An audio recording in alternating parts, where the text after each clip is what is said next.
दूसरों के विचार पर चलने वाले हैं आप लोग, खुद की कोई उपज नहीं।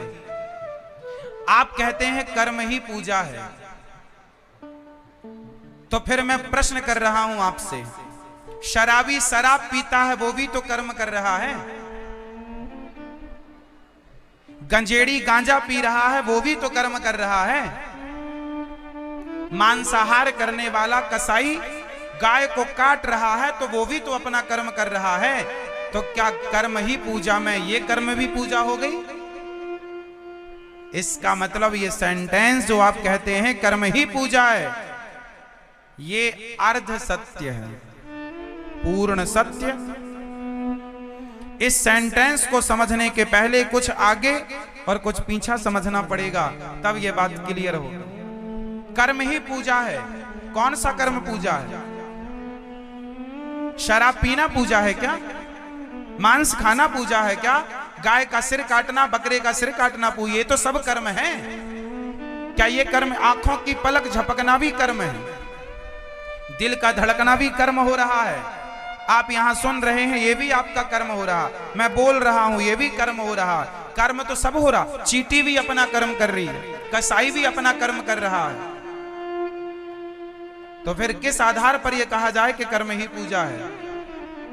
ये अर्ध सत्य ज्ञान लेकर के आप बैठे हैं और आपने इस अर्ध सत्य ज्ञान को पूर्ण सत्य मान रखा है। ये आपके खुद के विचार नहीं है। सत्य क्या है? आओ मैं आपको सत्य से मुखातिब करवाता हूं, मिलवाता हूं, सत्य से मिलाता हूं मैं आपको। सत्य है कि कर्म दो प्रकार के होते हैं, एक अच्छे कर्म, एक बुरे कर्म। कर्म वैसे तीन प्रकार का होता है, पर मैं वो तीन प्रकार के कर्मों की बात नहीं करता। संचित, क्रियमाण और प्रारब्ध, ये तीन प्रकार का कर्म कहा गया है। संचित कर्म, क्रियमाण और प्रारब्ध, ये विषय भी मैं आपको बताऊंगा अभी, पर अभी बताने का मूल उद्देश्य कुछ और है, इसलिए मैं आपको इस ढंग से समझा रहा हूं। कर्म दो प्रकार के मान लो, एक अच्छे कर्म, एक बुरे कर्म। अब आपको ये कौन बताएगा कि ये कर्म करने योग्य है और ये कर्म करने योग्य नहीं? चलो इसके लिए मुझे एक उत्तर दो पहले आप लोग। बताइए, कर्म बड़ा है कि धर्म बड़ा है? जोर से। कर्म बड़ा है या धर्म बड़ा है? जोर से, जोर से। दादाजी बताएंगे क्या बड़ा है, क्या बड़ा है? आप बताओ, आप बताओ। धर्म बड़ा है, कर्म बड़ा है? आप बताओ। धर्म बड़ा है, आप बताओ क्या बड़ा? धर्म के कर्म? धर्म। आप बताओ, विचार करके बताना क्या बड़ा है? धर्म। सिद्ध करके बताओ कैसे बड़ा है? मैया बताओ मेरी मां, कर्म बड़ा हुआ कि धर्म? कर्म। ये वाली मैया बताएंगी कर्म बड़ा कि धर्म? दादाजी सो रहे हैं? कर्म बड़ा है कि धर्म? चलो अब हम आपको क्लियर कर रहे हैं कि कर्म बड़ा कि धर्म। कर्म क्या है, धर्म क्या है, दोनों सिद्ध करते हैं। आपके सामने सब आज किताब खुल जाएगी, सुनिएगा। सारी जिंदगी का कंफ्यूजन मिटेगा यदि ध्यान से सुनेंगे तो। नहीं सुनेंगे तो सोते रहिएगा। जो सोवत है वो खोवत है, इसलिए सावधान, अपने अगल बगल वाले को जगा लो। मैया, ओ मेरी मां सुनो। कर्म दो प्रकार के होते हैं, एक अच्छे कर्म, एक बुरे कर्म। जैसे आटा की रोटी बनाने के पहले माताएं आटे को गूंथने के पहले, मारने के पहले उस आटे को चलनी से चालना क्यों जरूरी है? अच्छा आटा अलग हो जाता है, बुरा आटा मतलब चोकर चापर जो उसका कचरा है अलग हो जाता है। उसी तरह धर्म जो है वो चलनी है। यदि आपके पास धर्म की मात्रा है तो धर्म ही ये निर्णय कराता है कि कौन सा कर्म करें कौन सा ना करें। चलनी से अच्छा आटा बुरा आटा अलग हो गया। उसी प्रकार धर्म की चलनी से कर्म को चालोगे तो अच्छे कर्म और बुरे कर्म को पहचानना सीख जाओगे कि अच्छा क्या है बुरा क्या है।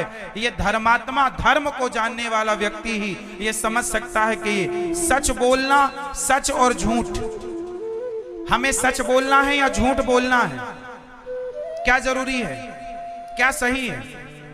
सच। लेकिन आप क्या बोलते हैं? झूठ। क्यों? क्योंकि आपके अंदर धर्म की मात्रा कम है। आपके अंदर धर्म होता तो आपके अंदर का धर्म आपको झूठ नहीं बोलने देता। आज व्यक्ति के अंदर से धर्म ही तो मर गया। सारे फसाद की जड़ क्या है? धर्म मर गया, कम बचा है, कम बचा। जिस चलनी से आटा चालते थे उस चलनी के छेद बड़े बड़े हो गए। जो धर्म था, सही और बुरे का बोध कराने वाला, आज वही धर्म मरता चला जा रहा है। और जब जब धर्म की हानि होती है तब तब ही भगवान को अवतार लेना पड़ता है। अब सोच लो कि धर्म की हानि कितनी होती चली जा रही है। आप अपनी बात करो, एक चावल दबा कर देखा जाता है हंडी का कि पक गया कि कच्चा है। आप अपने से देख लो कि आपके अंदर सच ज्यादा है या झूठ ज्यादा है। यदि सच ज्यादा है तो आपका धर्म अभी ठीक ठाक है, और झूठ ज्यादा है तो आपके अंदर भी धर्म मर रहा है। आपसे कह रहा हमें बचा लो, पर आप अपने अंदर के धर्म की हत्या करने पर तुले हैं। एक एक रुपया के लिए आप झूठ बोलते हैं। इसका अर्थ यह हुआ कि आपने अपने भीतर के धर्म को गला घोंट कर मार दिया। आप हत्यारे हैं धर्म के। इसलिए अब मुझे उत्तर दो, शराब पीने वाला शराब पीकर सही करता है या गलत? जोर से, जोर से। कसाई गाय को काट कर सही करता है कि गलत? लेकिन वो सब कर्म ही है तो कर्म। आप कहते हैं कर्म बड़ा। यदि कर्म बड़ा है तो कर्म तो सब कुछ है। कोई अपने माँ की आरती उतारे वो भी कर्म है, और कोई अपनी माँ को गालियां देने लग जाए, डंडा मारने लग जाए तो लाठी पटकना भी तो कर्म ही है। लेकिन वो गलत कर्म है, जिसे कुकर्म कहते हैं, बुरे कर्म कहते हैं। इसलिए कर्म को पहले धर्म की चलनी में चाल कर, धर्म की कसौटी में कसकर देखना चाहिए कि कौन सा कर्म करने योग्य है और कौन सा कर्म करने योग्य नहीं है। समाज में दो प्रकार के कर्म हैं, एक वो जो हमें करना चाहिए, एक वो जो हमें नहीं करना चाहिए। करना और ना करने का ज्ञान जिसके अंदर है, कौन सा कर्म करें कौन सा ना करें, ये ज्ञान जिसके पास है वही धर्मात्मा है, और जिसके पास सही गलत का ज्ञान नहीं है वो धर्मात्मा नहीं है। रावण के पास कर्म था, धर्म नहीं था। रावण ने माता सीता को उठाकर ले आया, पराई स्त्री को उठा के ले आना ये कौन सा धर्म है? बोलो। यदि आप कहते हैं कर्म ही पूजा है तो रावण ने माता सीता को चुराकर कर्म ही तो किया है, लेकिन वो कर्म धर्म युक्त नहीं है। समझिएगा, वो कर्म कैसा है? धर्म युक्त नहीं है। और जीवन में कर्म ऐसे करना चाहिए जो धर्म युक्त हो। हाँ या ना? रावण ने माता सीता को चुराने का कर्म किया तो उस आप कहते हैं कर्म ही पूजा है, तो रावण ने भी फिर पूजा कर ली सीता मां को चुरा कर, आपके हिसाब से नहीं। कर्म वो करो जो करने योग्य है। शास्त्र, बड़े जन, गुरुजन, माता पिता जो आदेश दे रहे हैं अच्छे कर्म करने का वो करो, जो नहीं करने का सच बोलो, झूठ ना बोलो। इस रास्ते पर चलो, इस रास्ते पर मत चलो, सही रास्ते पर चलो, गलत रास्ते पर मत चलो। पराई स्त्री को मां, बहन, बेटी के रूप में देखो, पर विषय वासना की नजर से ना देखो। शास्त्र हमेशा दो दृष्टि देते हैं, इसलिए भगवान ने आपको दो आंखें दी हैं।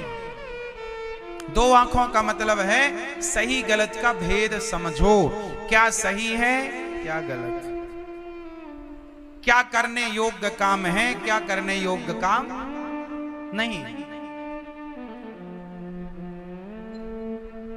बोलो मेरी मां।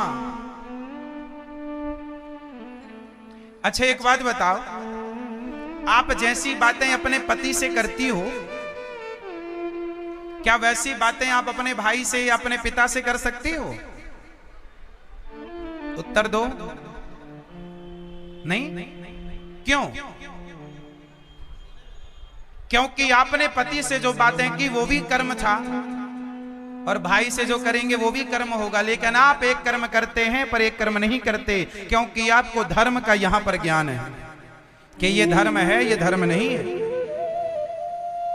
जीवन में धर्म का ज्ञान होना जरूरी है मेरी मां। पति से कैसा संबंध हो, भाई से कैसा संबंध हो, पिता से कैसा रिश्ता हो, बाप से कैसी बात करनी है, पति से कैसी बात करनी है, पत्नी से क्या कहना है, मां से क्या कहना है, जो बात एक पुरुष अपनी पत्नी से कह सकता है वो बात अपनी मां से नहीं कह सकता। हाँ या ना? फिर आप सबको एक 22 पसेरी समझ रहे हैं, सबको एक समझ रहे हैं, एक नहीं हो सकता सब। कर्म कर्म भेद है, और आप लोगों ने हर कर्म को एक तराजू पे तौला है। उसी तराजू पे गाय का मांस तौल दिया, उसी तराजू पर भगवान के भोग लगाने के लिए मिठाई तौल दी। ये नहीं हो सकता साहब। तराजू अलग अलग रखो।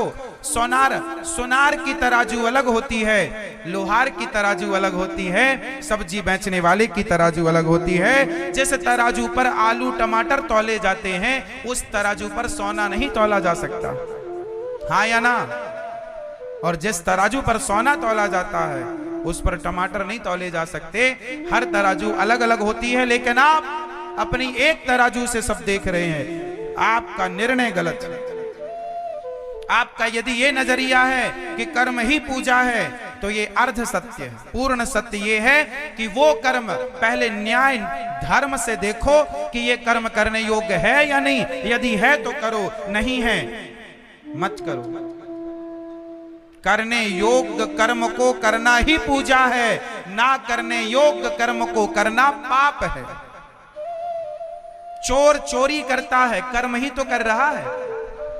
बोलो हाँ या ना? चोर चोरी कर रहा है, क्या वो कहता मैं अपना कर्म कर रहा हूं? तो तुम्हारे इस सेंटेंस से तो उसकी भी पूजा हो गई, कर्म ही पूजा के हिसाब से। क्यों मेरी मां? रत्नाकर नाम का डाकू था। रास्ते पर निकलने वाले प्रत्येक व्यक्ति का गला उड़ा देता था, गर्दन काट देता था और लूट लेता था। उससे पूछा गया क्या कर रहा है? बोले मैं अपना कर्म कर रहा हूं। तो क्या ये कर्म शोभनीय है? कौन सा कर्म करना है कौन सा नहीं करना, ये कौन बताएगा? जोर से बताओ। कौन सा कर्म करना है कौन सा नहीं करना, ये कौन बताएगा? भैया बताओ, आप बताओ। कौन सा कर्म करना है कौन सा नहीं करना, ये कौन बताएगा? हम आप बताएंगे? भगवान बताएगा? मन बताएगा? इतना समझाने पर भी नहीं समझे ना, तब नहीं समझ पाओगे, तब नहीं समझ पाओगे। कौन समझाएगा? कौन सा कर्म करना है कौन सा कर्म नहीं करना, ये कौन बताता है? ये धर्म बताता है। जो आपके भीतर धर्म है वो गाइड करता है आपको कि भाई साहब ये करो ये मत करो। इसलिए जीवन में धर्म का होना जरूरी है। गुरु सब जगह नहीं होता, बाप सब जगह नहीं होता, माँ सब जगह नहीं तुम्हें समझाने आएगी। तुम्हारे भीतर का धर्म तुम्हें अकेले में निर्णय देने की क्षमता देता है, और तुम्हें अपने से निर्णय लेना होगा कि हम ये करें या ना करें। राम जी के सामने सूर्पनखा आई, आहा आप बहुत सुंदर है, हमसे विवाह कर लो। ऑफर दे रही है राम जी को, आई लव यू कह रही है राम जी को। अब वहां राम जी क्या करते, उसे गले लगा लेते क्या, आजा मैं भी, मेरे पिता ने 3 विवाह किए हैं, मैं 2 कर लेता हूं, तेरे से भी कर लेता हूं। ना वहां राम जी के गुरु जी थे, ना वहां राम जी की मां थी, ना वहां राम जी के पिता थे। वहां राम जी को निर्णय लेना था कि मुझे इस महिला के साथ इस स्थिति में क्या व्यवहार करना है। और राम जी ने जो व्यवहार किया वो आज हमारे लिए आदर्श है, क्योंकि राम जी के अंदर धर्म है और उनके भीतर के धर्म ने कहा कि परनारी मां होती है, इसे मैं मां कहकर पुकारूंगा, इसे स्त्री की दृष्टि से नहीं देखूंगा, पत्नी की दृष्टि से नहीं देखूंगा, ये धर्म है मेरी मां, ये धर्म है। आज इंसान के धर्म, इंसान का धर्म मर गया, इसलिए इंसान बेईमान हो गया। आज इंसान के अंदर का धर्म मर गया, इसलिए आज का इंसान बलात्कारी हो गया। आज के इंसान का धर्म मर गया, इसलिए आज का इंसान हत्यारा हो गया। आज के इंसान का धर्म मर गया, इसलिए जिसके अंदर का धर्म मरता है, जिस स्त्री के अंदर का धर्म मर जाता है वो वैश्या हो जाती है, और जिसके अंदर धर्म ज्यादा होता है वो सती पतिव्रता नारी बन जाती है। उसके अंदर का धर्म उसे पतिव्रता बनाता है, और धर्म शून्य होने पर वो पर पुरुष का संग करने लगती है। पर पुरुष के संग का विचार कहां से आया? जब आपके अंदर धर्म शून्य हो गया तो गलत थॉट आ गए, गलत विचार आ गए, और गलत विचार वासनाओं की तरफ ले जाते हैं। इसलिए जीवन में सब मर जाएं, पर अपने भीतर का धर्म ना मरने देना। क्या नहीं मरने देंगे आप लोग? प्राण जाएं पर धर्म ना जाए। वचन मीन्स धर्म, वचन मीन्स प्राण जाए पर वचन ना जाए, वचन ही धर्म है। तो प्राण जाए पर, जोर से बोल दो अच्छा लगेगा, प्राण जाए पर धर्म ना जाए। रावण के पास क्या था? धन था। और राम के पास क्या था? धर्म था। राम के पास धन नहीं था, घास की झोपड़ी थी, और रावण के पास सोने की। राम के पास धर्म था, रावण के पास धन था। बताओ जय जयकार धन वाले की होती है या धर्म वाले की होती है? था भरा सोना खचा खच लंक की दीवार में, एक रत्ती नहीं मिला रावण को मरती बार में। जाने न देना धर्म, करना लोभ मत धन धाम का, और धर्म ही जाता रहा तो धन रहा किस काम का? धर्म ही जाता रहा तो धन रहा किस काम का? इसलिए धर्म चला गया तो धन रख के करोगे क्या? इसलिए धर्मो रक्षति रक्षिता। हमारे यहां धर्म के लिए हरिश्चंद्र बाजार में बिक गए। हाँ या ना? किसके लिए बिक गए? पत्नी को बाजार में बेच दिया, रोहित को बाजार में बेच दिया। किसके लिए? धर्म के। हमारे यहां एक राजा हुए हैं मोरध्वज, जिन्होंने अपने बेटे ताम्रध्वज को आरे से चीर कर, अपने बेटे को आरे से चीर कर दान दिया था। किसके लिए?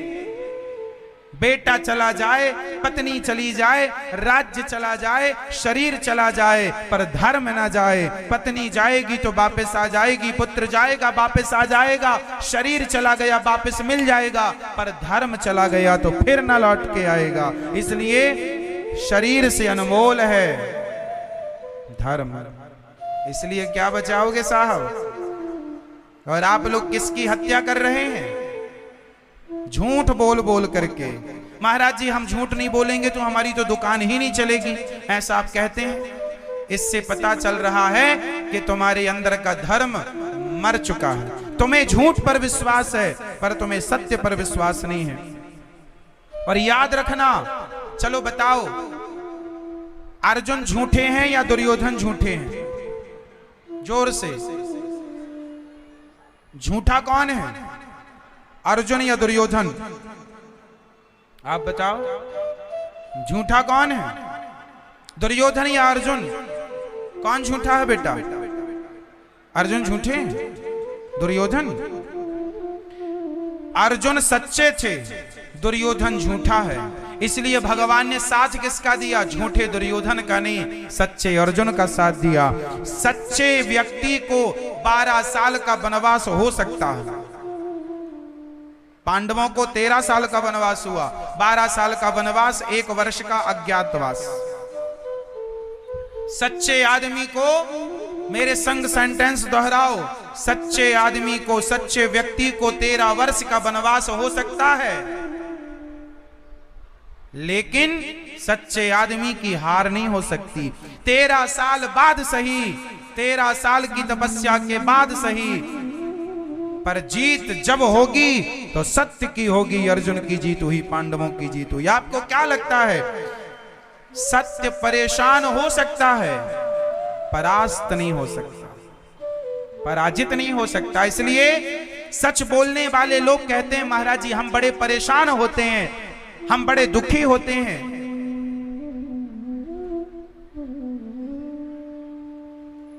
कबीरदास जी कहते हैं,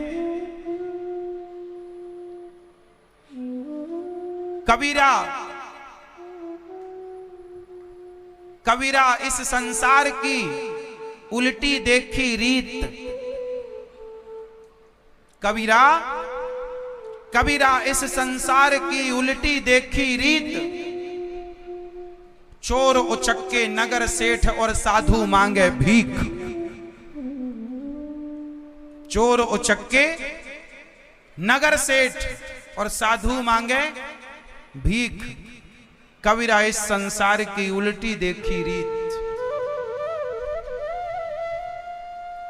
बेईमानी करने से नगर सेठ बन सकता है आदमी, ये सच्चा है, लेकिन उसके बाद जो उसकी दुर्गति होगी, खुजली होने पर खुजलाने में मजा बहुत आता है, लेकिन उसके बाद जो जलन होती है ना, नानी याद दिला देती है। बेईमानी करके नगर सेठ हो जाओगे, लेकिन ईमानदारी की रोटी खाओगे तो लोक परलोक में सुखी रहोगे, यहां भी शांति वहां भी। माना कि कुछ दिन का वनवास हो सकता है, जीवन में कुछ दिन का दुख उठाना पड़ सकता है। सुदामा को भी दुख उठाना पड़ा, हाँ या ना? आप इतिहास उठाकर देखो, जो सच्चे अच्छे रास्ते पर चले हैं उन्हें दुख उठाना पड़ा। आज का आदमी घबरा जाता है। अरे अच्छे रास्ते पर चलने वाले को पहले दुख होता है, बाद में सुख होता है, और बेईमानी के रास्ते पर चलने वाले को पहले सुख मिलता है, बाद में दुख मिलता है। आप समझते नहीं है ईश्वर का सिस्टम। बेईमान को बाद में सारी जिंदगी का दुख है, लेकिन आपको सब्र नहीं है ना। आपको आज धन्ना सेठ होना है, कैसे भी हो जाए महाराज, गला काट के हो जाए, मर्डर करके हो जाए, बस हो जाए।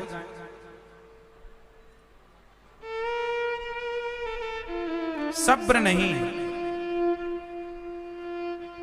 इतिहास पर नजर रखिएगा, किसने कैसा किया तो उसके साथ कैसा हो। बचा कौन? क्या रावण बच गया? क्या कंस बचा? क्या दुर्योधन बचा? कौन बचा? फिर तो आप बच जाओगे बेईमानी करके। अभी सुधर जाओ,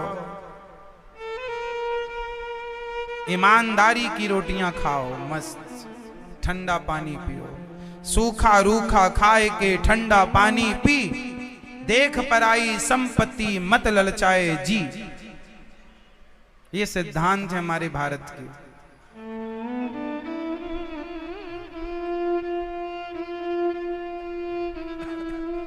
आज भगवान ने गोपियों को आवाहन किया, सारी गोपियां आई। भगवान ने गोपियों को पुकार के कहा, देवियों यहां क्यों आई हो, जाओ अपने घर। गोपियों से भगवान ने कहा, स्वागतम वो महाभागा प्रियम किम करवाणि वह ब्रजस्या नामयम कच्चिद ब्रूता गमन कारणम। कितना दूर दूर से आई हैं गोपियां, और आज भगवान कह रहे हैं जाओ। भगवान ने गोपियों से कहा, देवियों जाओ। गोपियों ने कहा, प्रभु हम सब छोड़कर आई हैं, पति पुत्र परिवार आपके लिए। हमें छोड़कर, हम आपको छोड़कर कहां जाएं? हे श्याम सुंदर, हम आपको छोड़ नहीं सकते। हे गोविंद, हमें अपने से दूर ना करो। भगवान ने कहा क्या करें सखियों? गोपियों ने कहा मयेवं विभोरहति भवान गदितुं रसंसं संत्यज्य सर्व विषयांस्तव पादमूलम् भक्ता भजस्व दुर्वग्रहमात्यजास्मान् देवो यथादि पुरुषो भजते मुमुक्षून्। मयिवं विभोरहति भवान गदितुं रसंसं। गोपियों ने कहा हे गोविंद, हे प्राण प्यारे, तुम घटघट व्यापी हो, हमारे हृदय की बात जानते हो, तुम्हें इस प्रकार निष्ठुरता से हमारा अपमान नहीं करना चाहिए। हम सबको छोड़कर केवल आपके लिए आई हैं। हे श्याम सुंदर, आपसे प्रेम करती हैं, इसलिए तो आपके पास आई हैं। और आप कहते हैं जाओ, अब आपके सिवा हमारा कौन है, हम किसके पास चली जाएं? गोपियों ने जब इस प्रकार कहा तो गोविंद ने कह दिया, हे गोपियों, पति को छोड़कर आई हो तुम, पति कैसा भी हो, अंधा लंगड़ा बहरा काना, नारी को कभी अपने पति का त्याग नहीं करना चाहिए। पति में ही परमेश्वर का दर्शन करना चाहिए। पति में किसका दर्शन करना चाहिए? परमेश्वर।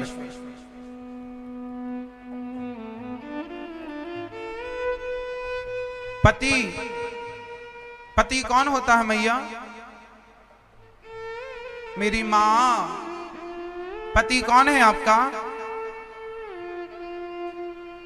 आप अपने पति को क्या मानती हैं? इंसान, देवता, भगवान या राक्षस?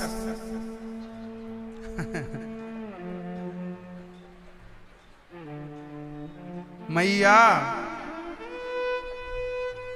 5 करोड़ का सवाल है, सही उत्तर दीजिए।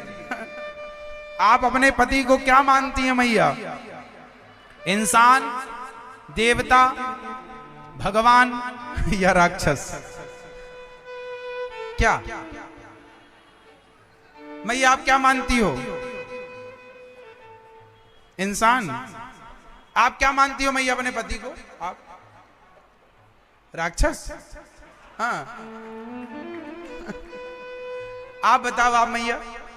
भगवान। अच्छा है मैया, आप बताओ लाल वाली मैया? क्या? शैतान? भगवान? सब मानती हैं भगवान। हमारे यहाँ भगवान को और पति को दोनों कहा जाता। जैसे पुत्र के लिए पिता भगवान है, उसी प्रकार शिष्य के लिए गुरु भगवान है, उसी प्रकार पत्नी के लिए पति भगवान है। वो भगवान की दृष्टि से देखे, ये मेरा भगवान। सेवा करो इस भाव से कि भगवान है। यदि भगवान पत्थर से प्रकट हो सकते हैं तो आपके पति से भी प्रकट हो सकते हैं। इस भाव से पति की सेवा में ही भगवान की सेवा करो। पति की सेवा ही भगवान की सेवा की तरह करो कि ये परमेश्वर की सेवा। हमारे यहां रिश्तों का बड़ा महत्व है। भगवान की पत्नी जब सीता मां का हरण हुआ तो राम जी भी पागलों की तरह ढूंढने लगे। हे खग मृग हे मधुकर श्रेणी, तुम देखी सीता मृग नैनी। हे सीते कहाँ हो? राम जी रोए और राम जी को रोता देख कर वहां के पशु पक्षी रोने लगे। प्रभु ऐसे आप रो रहे? मतलब पत्नी से कितना प्रेम है राम जी को। बताओ, पत्नी से प्रेम होना सही है या गलत है? आप करते हो अपनी पत्नी से प्रेम? सही है? हाँ। आप जी ये नहीं करते? देखो ये कह रहे हैं आपके बगल में नहीं कर रहे। अच्छा, आपको कैसे पता कि वो नहीं करते?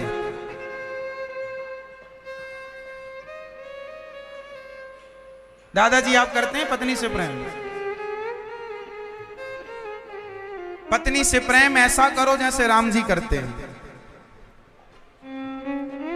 हे खग मृग हे मधुकर श्रेणी, ओ तुम देखी सीता मृग नैनी, हे खग मृग हे। कहाँ हो सीते, सीते कहाँ हो? पति पत्नी का रिश्ता एक दूसरे के पूरक के लिए है। जितना प्रेम पति करे उतना ही प्रेम पत्नी करे, एक दूसरे के लिए जीवन हो। और दोनों प्रेम करते करते धीरे धीरे अपने प्रेम को भक्ति में तब्दील कर लेना, भगवान के चरणों में आत्मसमर्पण कर देना, तो तुम्हारा पति पत्नी होना भी सफल और तुम्हारा मनुष्य होना भी सफल, अंत में भगवान के चरणों तक पहुंच जाए, है ना। पति को अपनी पत्नी से ही प्रेम करना चाहिए और पत्नी को अपने पति से ही प्रेम करना चाहिए। और रिश्तों में एक चीज जरूरी है, बताओ पति पत्नी के बीच में क्या होना जरूरी है?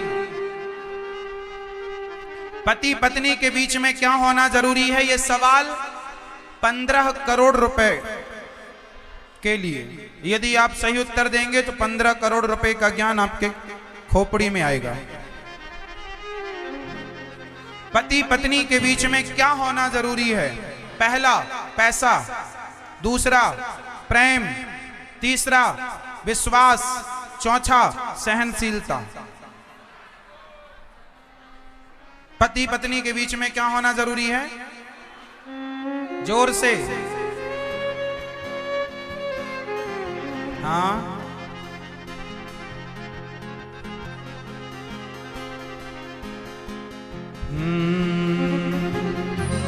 पति पत्नी के बीच में पहला हमने बताया पैसा।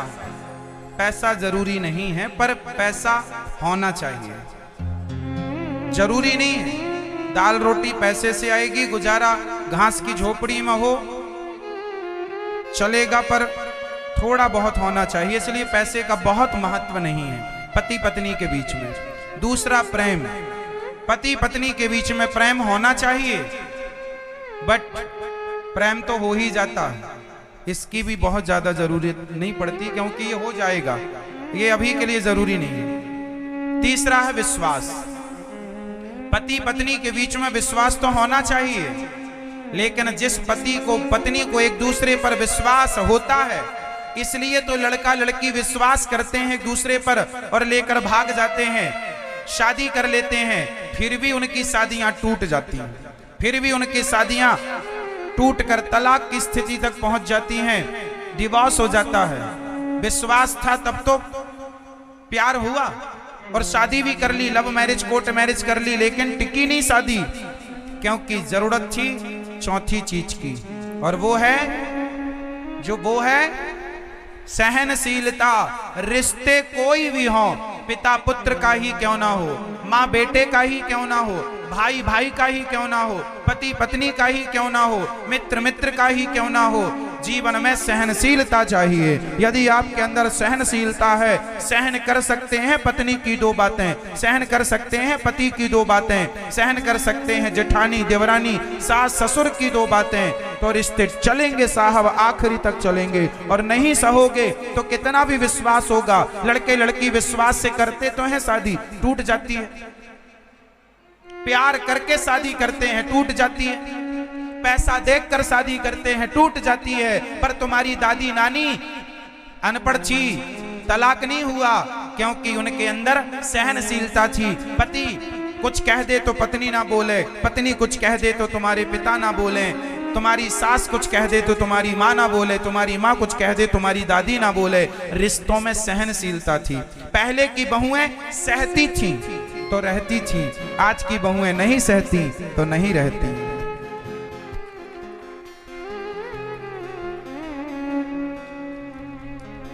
रिश्तों को चलाने के लिए क्या चाहिए दादाजी? ये बात सही है या गलत है? 1% भी आपको गलत लगे तो बता देना। सहना पड़ता है। मेरी माँ, मेरी पत्नी से मेरा प्रेम है, मेरी पत्नी मेरे पर विश्वास करती है, मैं विश्वास करता हूं, पर विश्वास और प्रेम से ज्यादा जरूरी होता है सहनशीलता।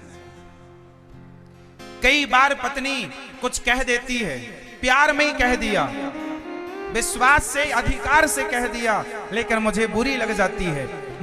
मैंने कह दिया अधिकार से, विश्वास से, प्यार से, उसे बुरी लग जाती है। कई बार इन जरा जरा सी बातों से रिश्तों में दरार पड़ जाती है, सिर्फ इसलिए कि प्यार बहुत था, विश्वास बहुत था, सहनशीलता नहीं थी। एक बात बताऊं मेरी मां, पत्थर भी मूर्ति तब बनता है, पत्थर की छेनी और हथौड़े से पत्थर मूर्तिकार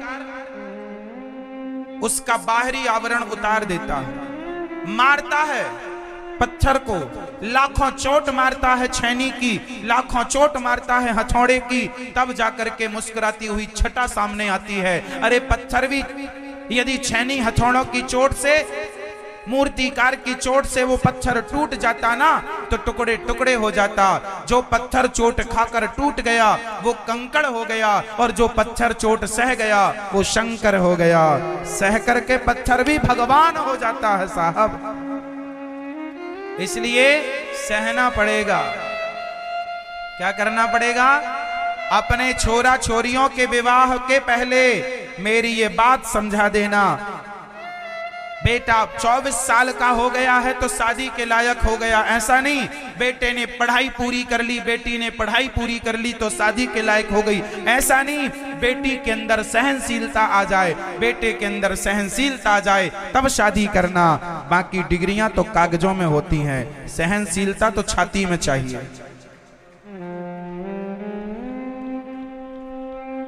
पूछ लो अपनी बेटी से, सहनशीलता आई?